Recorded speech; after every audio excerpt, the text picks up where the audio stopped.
Queridos, nós estamos numa série Para que veio o Pentecostes? O que é que estava no coração do Senhor quando Ele disse, vão para Jerusalém e não saiam de lá até que vocês recebam poder? Nós temos aprendido muitas coisas nessas 5 semanas que nós temos falado sobre esse tema. Nós entendemos que essa obra não se faz sem poder. Nós entendemos que houve um divisor de águas. Passamos a ser templos do Espírito Santo. Não apenas recebemos uma visita. Muitas vezes, quando a gente diz ao Espírito Santo, você é bem-vindo aqui, venha nesse lugar, não é que eu estou dizendo ao Espírito Santo, entre em mim mais uma vezinha. Não é isso. Ele já está dentro de você. O que eu estou dizendo é, vem nesse ambiente, vem nesse lugar, porque a palavra diz que onde 2 ou 3 estiverem reunidos em nome de Jesus, ele vai estar presente. E é importante que seja quebrado barreiras, quebrado correntes. Muitas vezes chegamos aqui das mais diversas formas. Alguns chegam felizes, contentes, uma semana de vitória. Outros chegam, parece que estão puxando correntes de tão cansado, semana difícil. Outros estão com problemas de saúde. Outros acabaram de ser curados, receberam um bom diagnóstico. E é muito importante nessa hora a gente afinar o nosso coração. E é por isso que nós clamamos pela doce presença do Espírito Santo de forma comunitária. Então, aquele que está cheio, derrama da sua unção sobre aquele que está frágil. Isso é corpo, amém? Por que é que vamos estar aqui na igreja, pastor? Para dividir um dom. Você tem dons, eu tenho dons. Eu não tenho todos os dons. Quando a gente estuda a palavra, são mais de 20 dons que a gente consegue ver. Talvez sejam mais que 30, eu não sei. Deus é poderoso para dar o dom que você precisa como instrumento, como uma ferramenta para aquele momento que você está passando. Amém, queridos? Mas eu não tenho todos os dons, eu tenho alguns dons. Você também não tem todos, você tem alguns. Mas muitas vezes os dons que você tem não são os que eu tenho. Quando a gente se une, a gente consegue dividir um dom, a gente consegue carregar as cargas uns dos outros. Isso é ser igreja. Vamos ver esse vídeo que a gente tem a cada domingo trazido com uma retrospectiva do que foi ministrado e em seguida, se Deus permitir, a gente continua com vocês. Para que veio o Pentecostes? Ele veio para dar poder para aqueles que tinham a missão de testemunhar do que viram e ouviram. Nós, que antes éramos nada, nem povo, agora somos raça eleita, sacerdócio real, nação santa, um povo de propriedade exclusiva de Deus.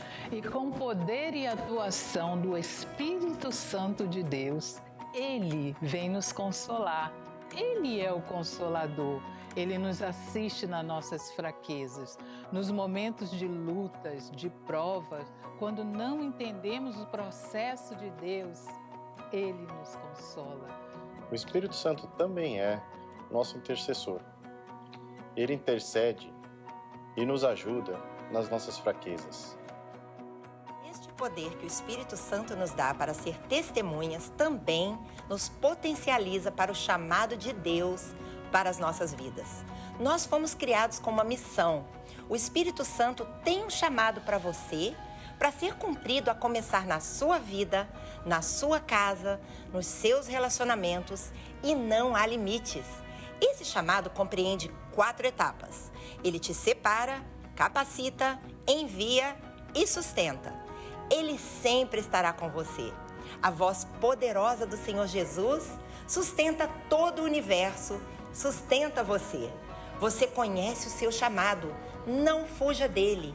Entregue completamente tudo o que você tem nas mãos do Santo Espírito de Deus. Ele fará através de você e com você uma grande obra.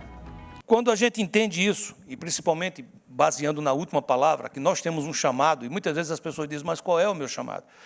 Domingo passado, nós procuramos entender o facilitador que o próprio Jesus nos dá.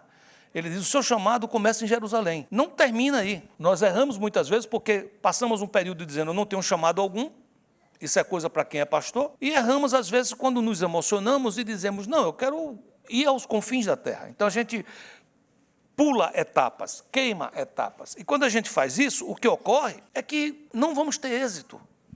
Vamos fracassar na nossa missão. Então quando Jesus, com tanto amor, diz, façam assim, comecem em Jerusalém, depois vocês vão para a Judéia, depois vocês vão para Samaria, e aí não haverá mais limites, até os confins da terra.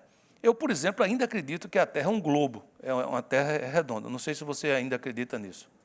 Ou você já está acreditando que ela é plana. Então, se você continua crendo que ela é um globo, porque a palavra de Deus diz, o Senhor está sentado sobre o globo terrestre, e Satanás vive de rodear a terra, é mais fácil rodear o que é redondo. Então, quando a gente sai de Jerusalém, a gente vai para a Judéia, passa por Samaria e vai chegando novas etapas, novas etapas.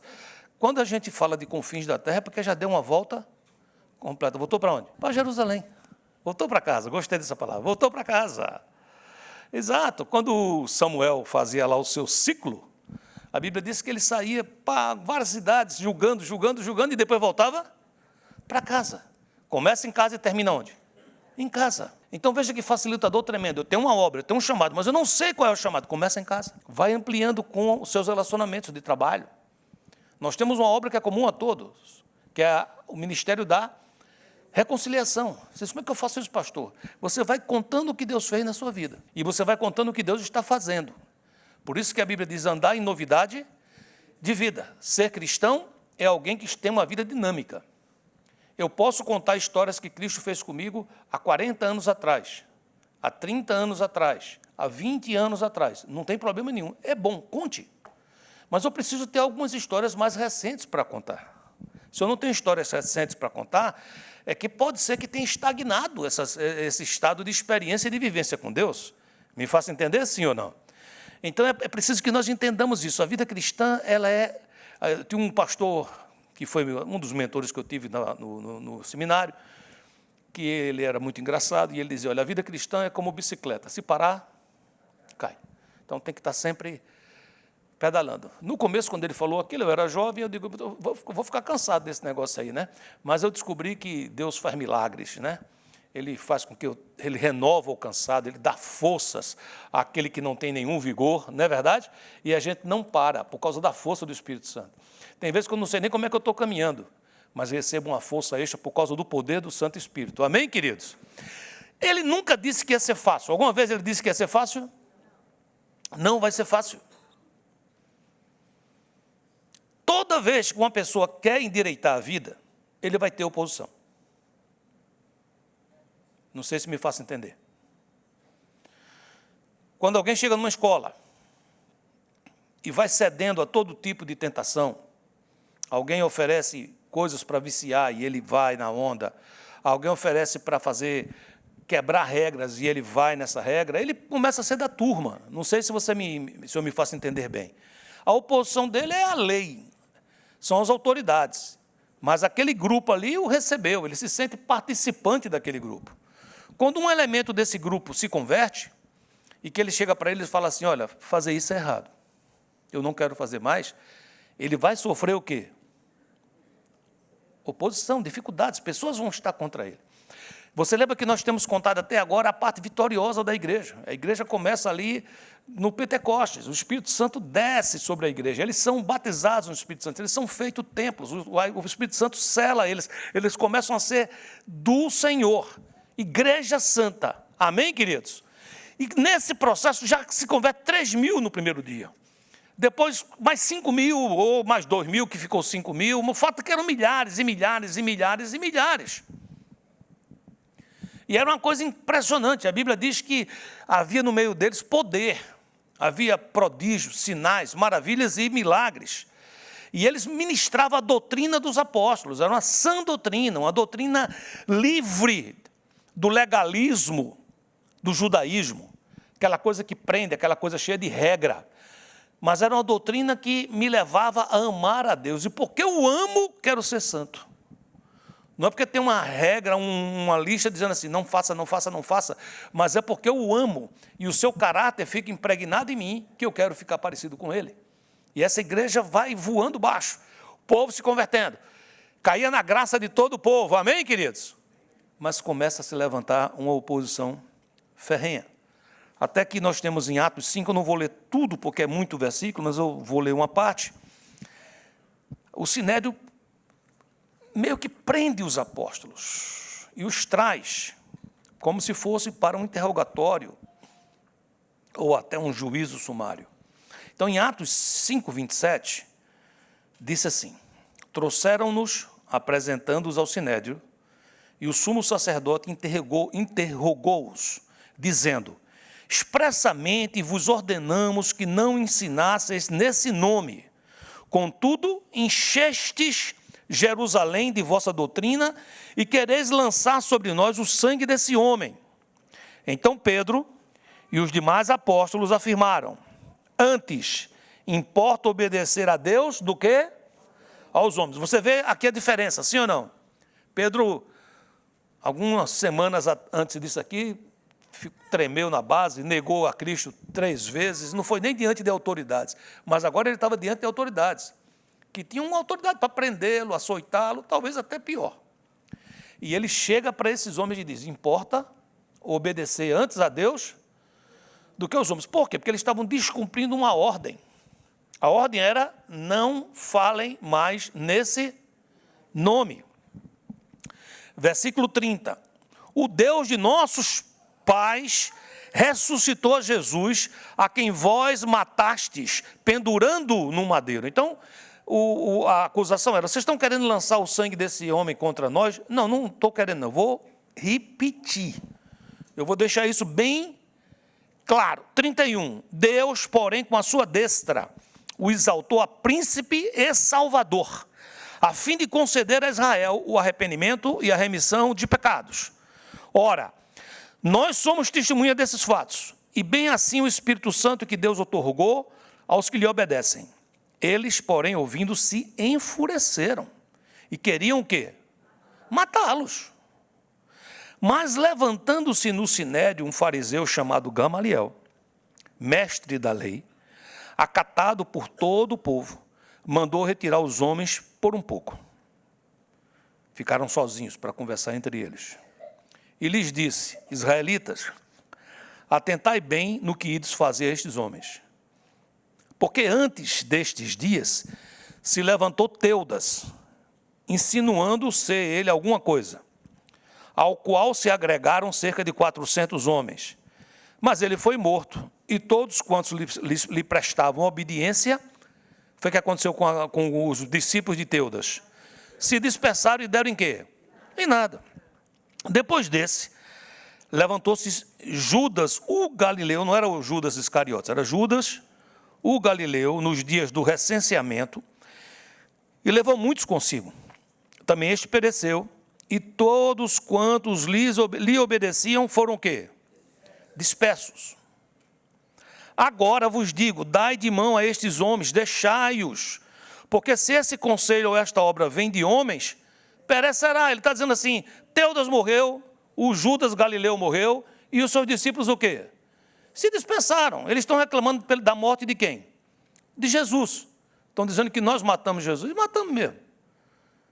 Aí o que eu estou dizendo a vocês é o seguinte: do jeito que se dispersou lá o de Teudas e o de Judas, o Galileu, esse também vai se dispersar. Entendeu ou não? Isso vai perecer.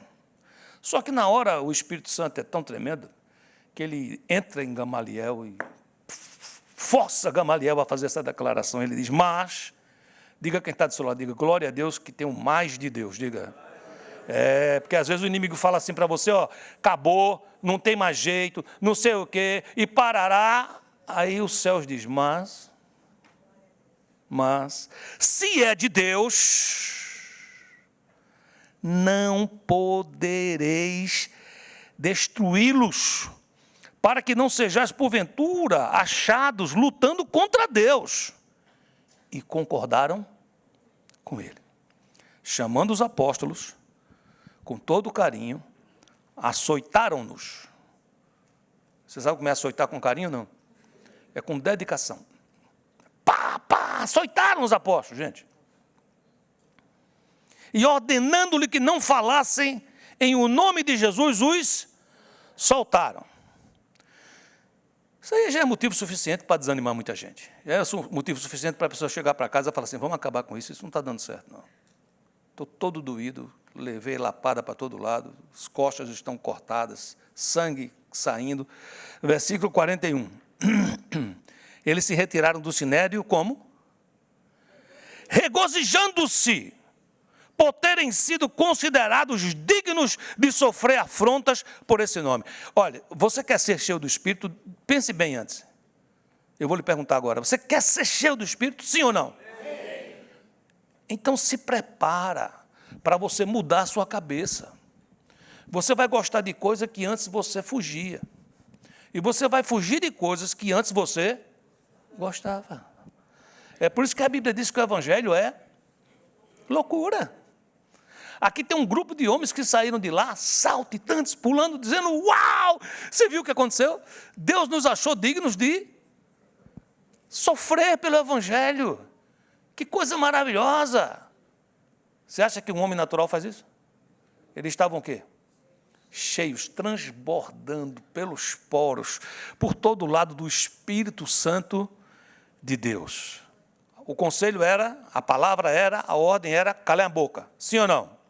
E todos os dias, no templo e de casa em casa, tinha GE naquele tempo lá, não cessavam de ensinar e de pregar Jesus o Cristo.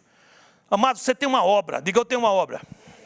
Isso começa na tua casa, passa pelos teus relacionamentos, o teu trabalho, onde você colocar a tua mão, Emmanuel, Deus conosco, você é igreja. Nós temos que entender isso. Nós hoje podemos repetir o que Gamaliel disse, sem nem talvez saber direito o que estava dizendo, porque foi o Espírito Santo quem tomou conta dele e fez aquela palavra ser proferida. Deixai-os, porque se esse conselho ou esta obra vem de homens, perecerá. Mas se é de Deus, queridos, não podereis destruí-los. Repete assim para você entender, diga assim, a minha casa pertence ao Senhor Jesus. O meu trabalho, ou minha empresa, quem me deu, não foi a vaidade, a ganância, ou alguém que me indicou. Quem me deu, foi Deus. Amém, queridos? Diga, a igreja que eu estou, pertence ao Senhor Jesus. O ar que eu respiro, é Ele que me dá. Tudo é dEle, por Ele e para Ele. Então, queridos, nada pode destruir a obra que Deus tem na tua vida. Aleluia! Aplaudo essa verdade. A igreja é a única superpotência mundial. A gente olha para um país, a gente olha para outro país, isso aqui é uma potência mundial, isso aqui é muito forte, esse país é incrível. Eu gosto de história. Eu gosto de estudar, estudo um bocado de coisa, e já estudei muito história da humanidade, história mundial, história de superpotência, de tudo isso. Você sabe, mais do que eu, que talvez você estude bem mais, que muitas potências mundiais, intransponíveis, invencíveis, não existem mais nem pó.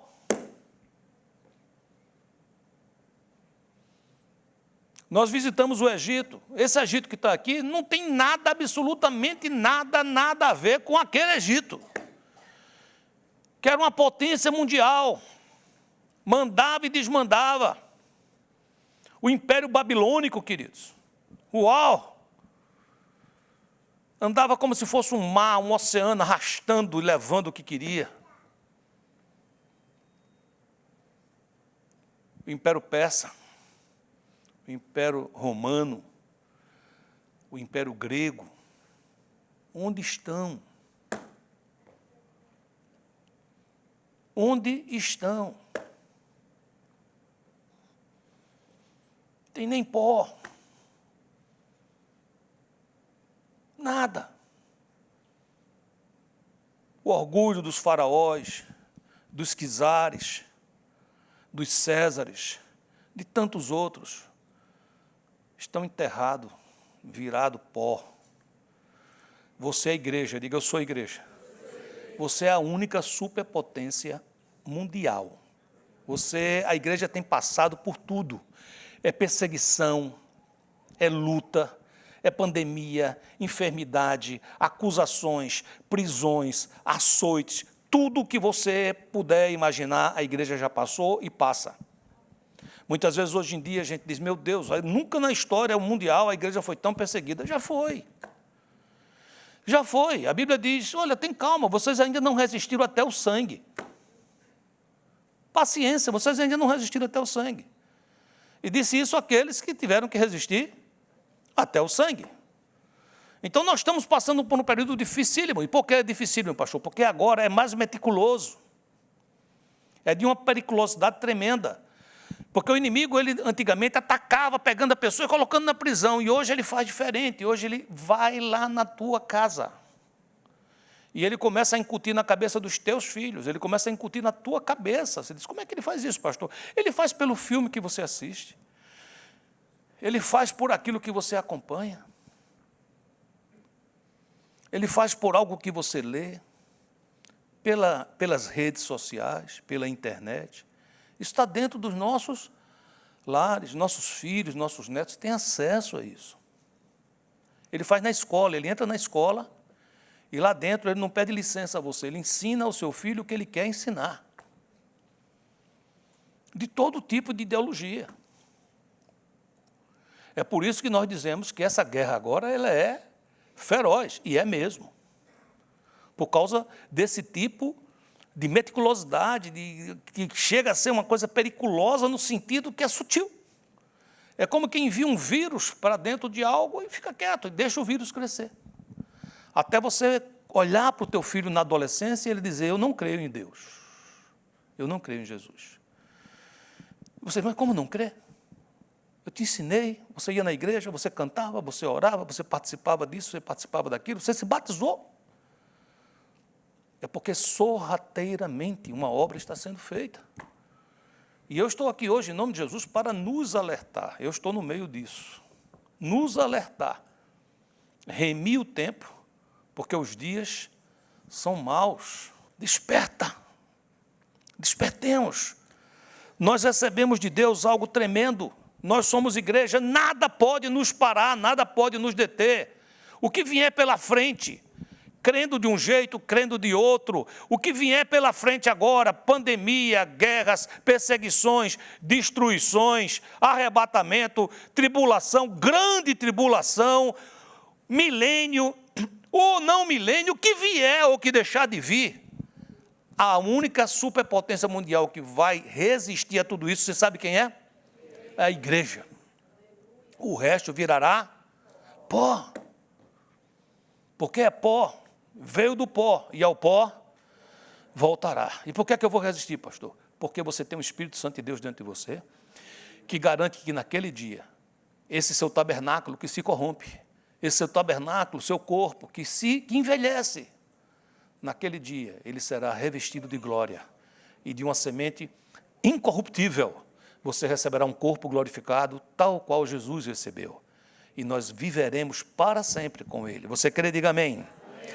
Sabe, querido, se esse conselho ou esta obra vem de homens, perecerá. Mas se é de Deus, não podereis destruí-lo.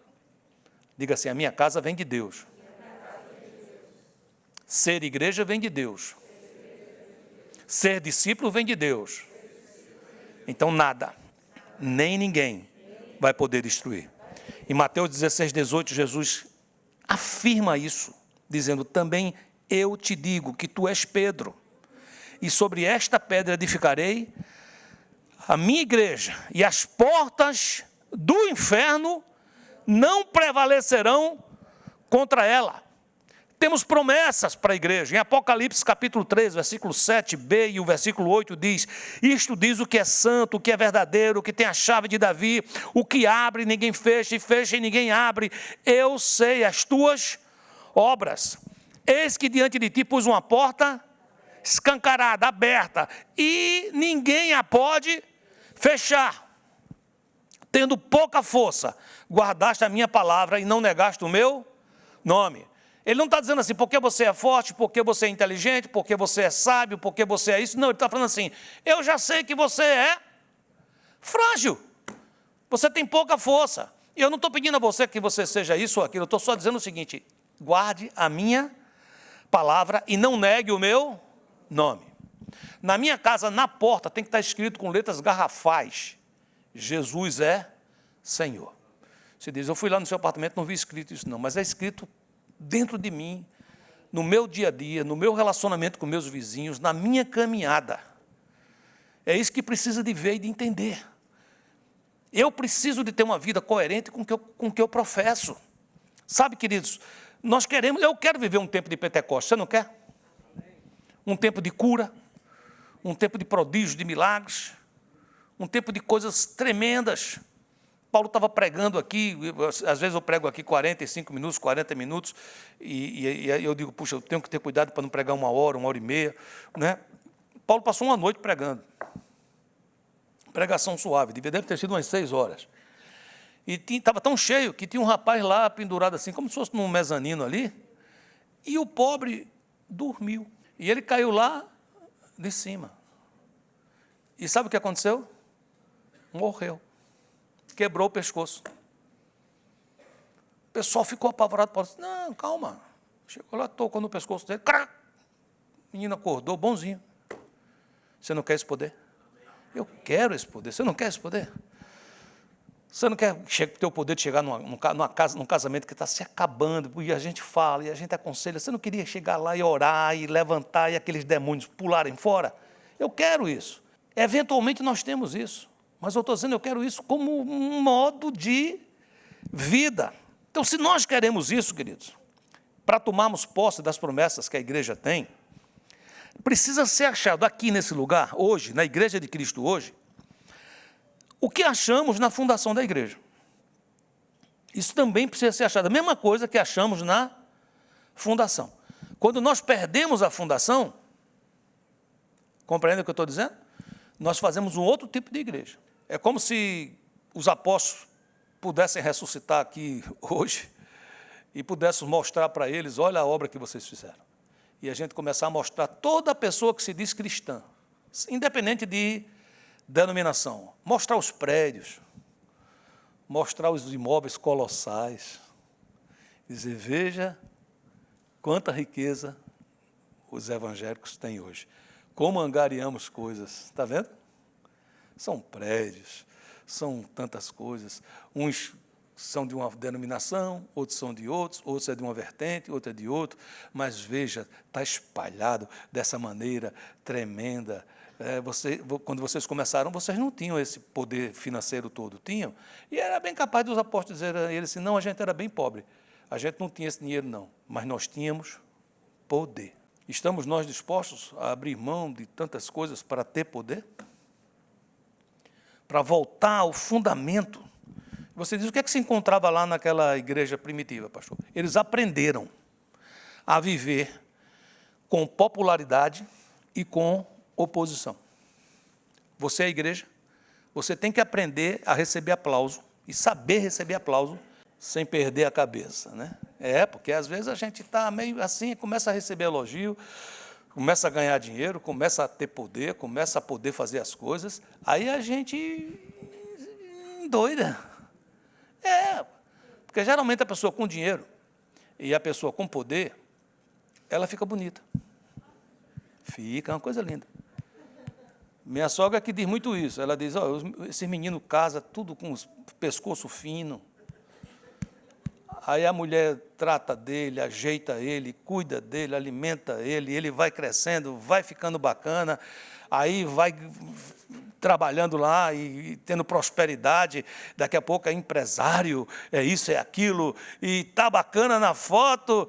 Aí ela diz, aí começa a aparecer um bocado de... Aí ela diz uns nomes assim meio nordestino, que eu não sei dizer o nome, é como se fosse piriguetes. Achar ele bonito, achar ele lindo, ela diz, olha... Quando ele estava lá com o pescoço fino, começando, você não apareceu, né? Agora que passou esse tempo todo, mas é porque o poder, a Bíblia diz, o homem é provado pelos louvores que recebe. Quantos deixam a sua congregação, a sua vida com Jesus, o dia a dia com seus irmãos, porque prosperam. Eu cheguei aqui quebrado, mas quebrado que arroz de terceira ali, só... Aí Deus me deu prosperidade, eu comecei a crescer. Só que eu trabalho muito, trabalho segunda, terça, quarta, quinta e sexta. Quando eu falo eu aqui, eu estou fazendo uma coisa, né? E aí trabalho lá, e do sábado aparece, vamos trabalhar também, pelo menos metade aí do sábado. Aí eu consegui prosperar. Comprei um barco. Domingo, ensolarado. O pastor Júnior vai pregar. Que bênção aqui na nossa igreja, o culto fica gravado. Deixa para ver na segunda noite, né? Bota o barco dentro do mar e vamos usufruir desse Miami bonito, não, querido? Então, quando menos espero, aquilo que era bênção está financiando o meu afastamento de Deus. É como o filho pródigo. O filho pródigo recebeu uma herança. Ele usou o dinheiro da herança para financiar a sua viagem para longe do seu pai. Já pensou? Você diz, o que significa, pastor? Nós precisamos aprender a ser abençoados e permanecer firmes. Enviar um sinal para o céu. Pode me prosperar, porque eu sou fiel. Pode botar dinheiro no meu bolso. Pode me colocar por cabeça e não por cauda. Porque eu continuarei entendendo e me humilhando debaixo da poderosa mão de Deus. A igreja primitiva, queridos, ela passou por popularidade. Não foi só pancada, não. Olha o que diz em Atos 2:44. Todos os que creram estavam juntos e tinham tudo em comum. Vendiam as suas propriedades e bens, distribuindo o produto entre todos, à medida que alguém tinha necessidade. Diariamente perseveravam unânimes no templo, partiam pão de casa em casa, tomavam suas refeições com alegria e singeleza de coração, louvando a Deus e contando com a simpatia de todo o povo. Enquanto isso, acrescentava-lhe o Senhor dia a dia os que iam sendo salvos. A Bíblia diz que ele caía na graça de todo o povo.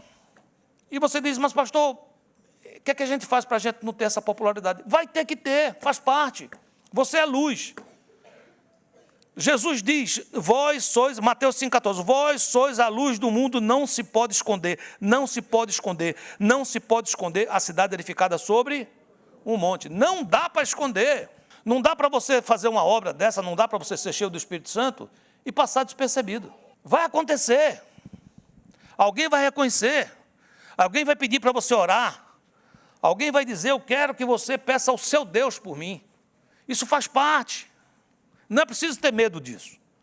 Pelo contrário, quando isso ocorre, são momentos preciosos que Deus nos está dando para conquistar pessoas para Ele, não para nós, para Ele. Quando eu prego para alguém, eu não prego para que essa pessoa venha para cá. Eu gostaria muito que ela viesse para o Vida com Vida, porque eu conheço a igreja. E eu sei o que ela vai receber. E eu sei o que vai acontecer na vida dela. Mas não é isso que me faz evangelizá-la. Eu quero pregar para dizer a ela que existe um que vive. Que foi morto, mas reviveu. E vive para sempre. E o nome dele é Jesus Cristo de Nazaré. E ele vai mudar a sua vida. Amém? Você diz, mas ela se converteu, pastor, essa pessoa se converteu e depois ela foi para uma outra congregação. Glória a Deus! Porque os que vêm para cá é porque Deus traz pela mão. O que Deus quer é que vocês sejam uma multidão que sai pregando essa palavra. E Ele acrescentará o número dos que tem que ser salvos e está neste lugar. Se a pessoa me perguntar, o senhor me aconselha a congregar na congregação Vida com Vida, seja em Deerfield, em Naples, seja no Doral, a igreja espanhola, a igreja brasileira, lá no Rio de Janeiro, lá em Londres, eu aconselho. E por que você aconselha? Porque se procura, se luta para pregar o evangelho verdadeiro. Você diz, por que luta? Porque somos humanos. No processo podemos falhar, mas se falharmos, nós vamos nos arrepender, voltar, consertar. Existe um compromisso com santidade, um compromisso com Deus, um compromisso com a sua família. Então, por isso que eu aconselho, se você me perguntar, eu digo, venha para cá. É um excelente lugar para você crescer em Cristo de forma saudável, amém? Mas a pessoa diz, não, pastor, estou ouvindo sua palavra aqui agora pela internet e eu moro em outra cidade. Eu digo, procure uma igreja, fala a verdade e fique aí. Amém, queridos? Não tenha medo da popularidade. Não dependa da popularidade. Postei uma palavra numa rede social. Eu nem olho se teve like, se não teve like, se teve dislike, se teve visualização. Isso fica para a equipe que a igreja tem de mídia social. Meu problema não é esse, não. Meu problema é pregar a palavra. Eu conheço muito pastor que começou bem. Depois ficou agoniado, angustiado. Por quê? Porque não coloco, ninguém dá like. Ninguém dá like. Igreja infiel. Eu estou vendo os membros da minha igreja dando like no outro pastor e não dá no meu. Isso não é meu problema, queridos. Você está comigo? Entende o que eu estou dizendo? Não, você não tenha medo da popularidade, mas não dependa dela. para fazer a obra. Faz a tua obra. Até porque você não vai ser popular todo o tempo. Você vai ter oposição. A igreja primitiva vivia entre esses dois polos, popularidade e oposição. Oposição e popularidade. Atos 5,18, vocês viram o que aconteceu. Nós lemos agora. Prenderam os apóstolos, recolheram a prisão pública, apresentaram eles no sinédrio como se eles fossem criminosos, ordenaram que eles não podiam pregar em nome de Jesus. Versículo 40, açoitaram e deram ordens para que não pregasse. Estavam populares e agora levaram açoites. Se a popularidade não tira a minha fidelidade, a oposição também não pode tirá-la, nem me desanimar. Porque não vivo para ser popular, nem vivo para fugir da oposição. Eu vivo por Cristo. E agora, para mim, o viver é Cristo e o morrer é lucro. Temos que entender isso. Porque muitos, em nome da popularidade, abrem mão de princípios inegociáveis. São muitas igrejas hoje em dia que, por causa da popularidade, deixaram de pregar o evangelho. Não entendem o que é graça. Confundem graça com ser cúmplice de pecados. A graça que Jesus tem, maravilhosa, me perdoa sem eu merecer. A graça que Jesus tem, maravilhosa, me salva sem eu merecer absolutamente nada. Mas uma vez que a graça me atinge e me salva, Efésios 2, 8 e 9 diz isso. Mas no versículo 10 diz que uma vez que sou salvo, uma vez que sou completamente limpo, pela graça, eu agora começo a andar em boas obras. Não é fazer, é andar em boas obras. O que é andar em boas obras, pastor? Aquele que diz que está nele, deve andar em boas obras, deve andar como ele andou. É uma graça que me livra de tudo e me livra também da vontade de pecar, do pecado e do juízo. Segundo ponto importante. Jesus disse, no mundo vocês vão ter aflições. Mas tenham bom ânimo, porque eu venci o mundo. Quando a gente lê Atos 5,40, os apóstolos, eles açoitando os apóstolos, ordenando que não falem em nome de Jesus. E no 41, diz, e eles se retiraram do sinédrio, regozijando-se por terem sido considerados dignos de sofrer afrontas por esse nome. Nós precisamos começar a considerar a possibilidade de que o sofrimento que você está passando hoje, se é pelo Senhor, são motivo de honra. Mas como é que é o sofrimento? De todos os tipos, traições, acusações, mentiras. Você acha que os apóstolos não passaram por isso? Ora, o maluco lá que tocou fogo em Roma, o Nero, ele acusou quem de tocar fogo em Roma? Os cristãos. Mas quando a gente está cheio do Espírito e a gente entra nesse lugar, a gente entra nessa vertente, na hora que a gente começa a sofrer por amor a Cristo, a gente diz lá dentro da gente, está funcionando.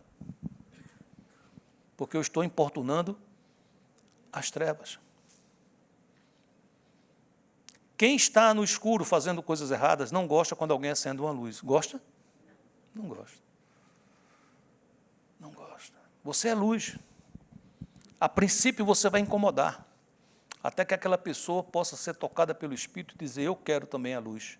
Amém, queridos? Quando nós entendemos isso e caminhamos nisso, muitas vezes você vai sair daqui sabendo disso. Entendi, o pastor está dizendo que eu vou ser popular, mas eu também vou passar por perseguições e por oposição. E ele também disse que eu tenho que aprender que quando eu passar por sofrimento, eu tenho que louvar o Senhor lá dentro de mim, porque isso me dá força, isso me anima, isso me levanta. Amém? Glória a Deus se você entender isso. Mas é preciso um terceiro ponto que a gente encontra na igreja primitiva. A gente encontra lá, chama-se constância. Constância, perseverança. Quando a gente estava aqui falando alguns anos atrás sobre a grande obra, ele dizia que a obra era grande e extensa. O que é que significa isso? A obra é grande.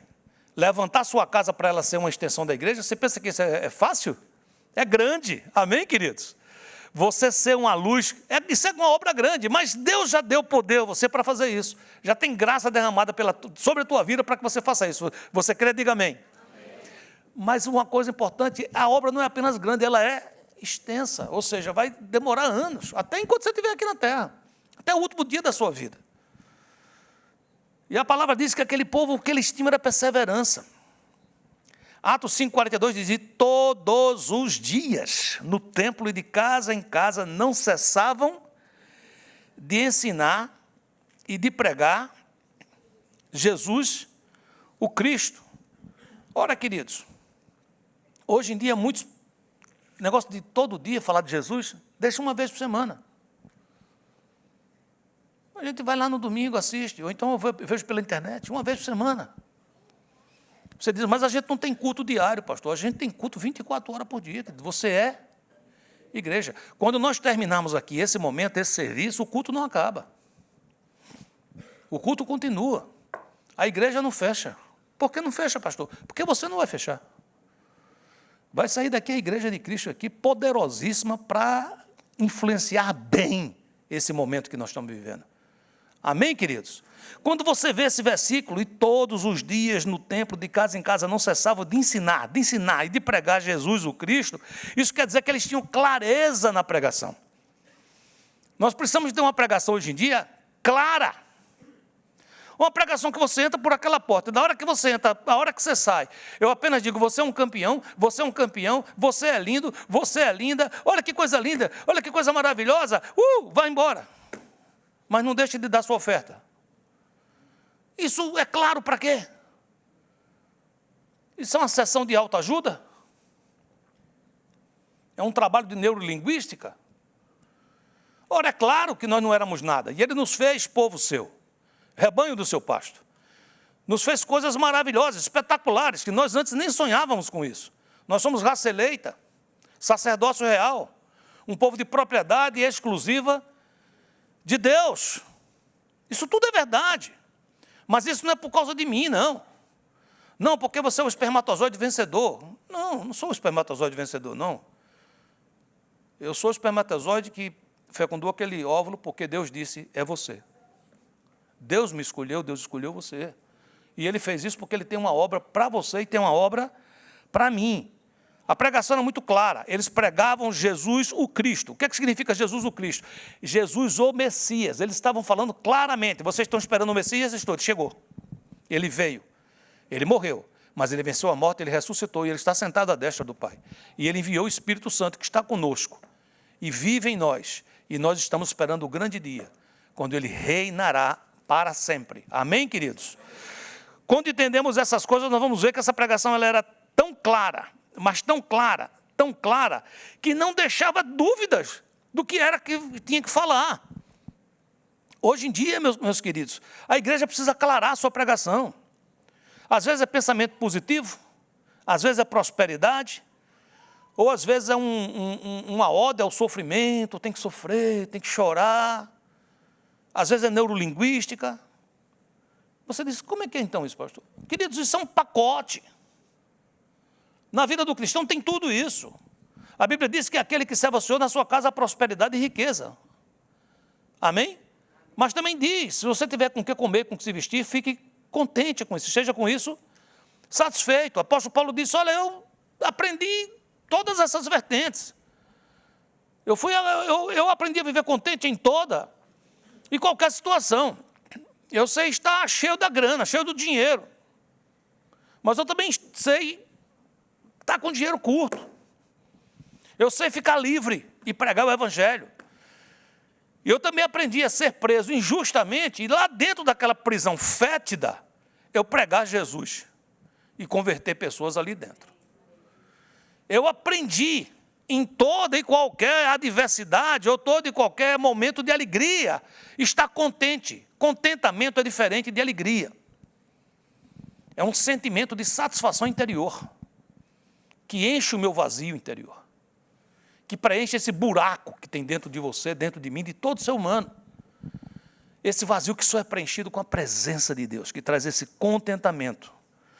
O mundo que está aí fora, seu filho, sua filha, está esperando essa pregação clara. Jesus, o Cristo, Jesus o Messias, aquele que foi prometido no Éden.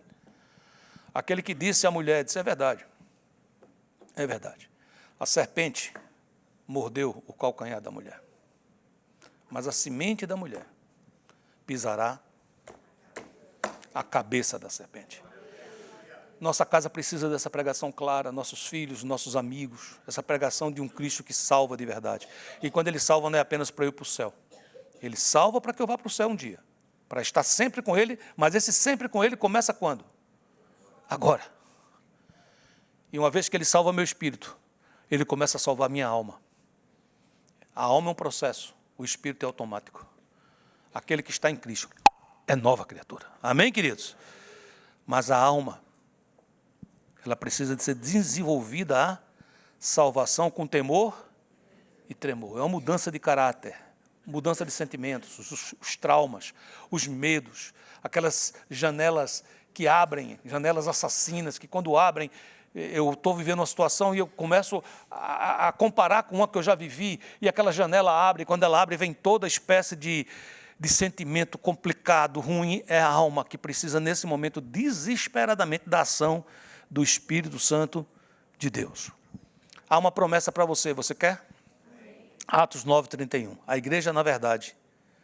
Eu acho linda essa palavra, na verdade. Porque tudo que eu estou dizendo aqui acontece, sim ou não? Popularidade, prisão, abraços, açoites, não está tudo acontecendo? Então, eu acho lindo quando em Atos 9:31 fala assim, a igreja, vírgula, na verdade, ou seja, deixa eu falar a boa aqui, deixa eu falar o que de fato disso tudinho sobra, vírgula, tinha paz por toda Judéia, Galileia e Samaria, com todo o amor que você puder. A pessoa que está do seu lado fala assim, na boa, diga, na verdade, diga, isso é o que importa, falei, isso é o que importa, Deus está derramando paz na tua vida, por todos os lados. Pode ter luta, perseguição, pode falar, pode ter luta, perseguição, batalhas, enfermidade, paz, porque a paz de Cristo, ela excede todo entendimento. É uma paz que acontece não apenas por causa de, mas no meio da tribulação eu tenho paz. E essa paz, querido, eu adquiro por causa do Senhor Jesus, não é me acovardando, não é temendo represálias, não é temendo perseguições, ou temendo ainda a popularidade. Eu não quero ficar popular, estou com medo, fico popular. Não, não é temendo nada disso. Ou ainda, não é tendo como alvo ser popular, a gente tem que ser mais popular, essa igreja tem que ser mais popular. Não precisa disso, não é nada disso. A única coisa que importa é sustentar nesse meio que nós vivemos essa pregação que tira o pecado do mundo. Jesus o Cristo. E receberemos essas coisas. Vamos crescer, igreja. Vamos caminhar rumo à vitória em paz. E plenos do conforto do Espírito Santo. Não é o conforto que o mundo dá, nem a paz que o mundo dá. É o conforto do Espírito Santo. Isso começa aqui. Amém? Porque não estamos aqui por acaso. Você não está aqui assistindo esse culto, ou você está aí na internet assistindo por acaso. Deus te trouxe com um plano e com um projeto. Você quer, diga amém. Nós somos igreja. Façamos história. Glorifiquemos o nome do Senhor. Vamos ser cooperador na implantação do reino de Deus. E eu posso dizer com toda certeza, você vai poder dizer, na verdade, apesar de tudo, eu e a minha casa temos paz por todos os lados, porque nós servimos ao Senhor. Deus abençoe, que essa palavra desça no seu coração poderosamente, em nome de Jesus. Deixa eu orar por você. Você pode ficar de pé?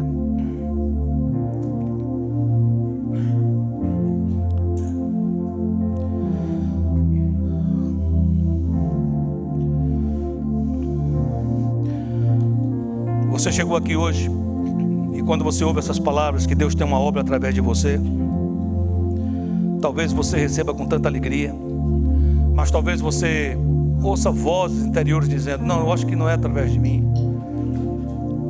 Eu quero pedir que o Santo Espírito de Deus venha sobre a sua vida agora, te abrace. Talvez você está dizendo: eu estou tão cheio de problemas, pastor, eu preciso de resolver. Ele vai resolver todos esses problemas. Ele é poderoso para fazer infinitamente mais do que tudo que pedimos ou pensamos. A única coisa que Ele quer é que eu, que você, que nós possamos dar a Ele a glória na igreja, com as nossas vidas, com o nosso dia a dia. Senhor amado, vem sobre nós. Santo Espírito de Deus, vem sobre nós, Senhor. Vinho novo, vem sobre nós. Enche-nos da Tua glória e da Tua graça, Senhor. O Senhor conhece o profundo da nossa alma, as nossas lutas, as nossas dificuldades, as nossas imperfeições. E eu te clamo em nome de Jesus, Santo Espírito. Visita cada um de nós poderosamente, ministrando, trazendo a verdade que essa obra, ela é imparável. Não tem ninguém capaz, nem nada capaz de parar aquilo que o Senhor tem para fazer por nossas mãos. Fica conosco, cura-nos, levanta-nos para poder adorar a Ti. Em nome de Jesus eu oro. E eu quero que você diga: eu recebo. Em nome de Jesus.